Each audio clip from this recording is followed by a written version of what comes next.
দেখেন গরুর পূজা কিভাবে শুরু হয় পৃথিবীতে প্রথম। বনি ইসরায়েলের এক দুষ্ট লোক ছিল, নাম সামিরি। সে সবাইরে বলল তোমাদের স্বর্ণগুলো ফালাও। স্বর্ণগুলো ফেললো, বনি ইসরায়েলের স্বর্ণগুলোকে গলিয়ে গরুর বাচ্চা বানালো, গোবৎস। জিব্রাইল আলাইহিস সালাম যে জমিনে এসেছিলেন, ওই ফেরেশতার পায়ের নিচের একটু মাটি সে বুদ্ধি করে প্যাকেটে রেখে দিছিল।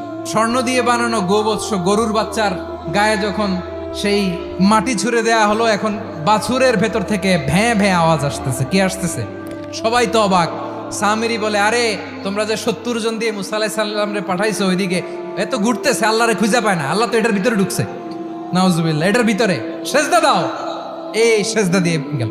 হারুন আলাইহিস সালাম তাদেরকে বুঝালেন, শিরক করো না, আল্লাহরে ভয় করো।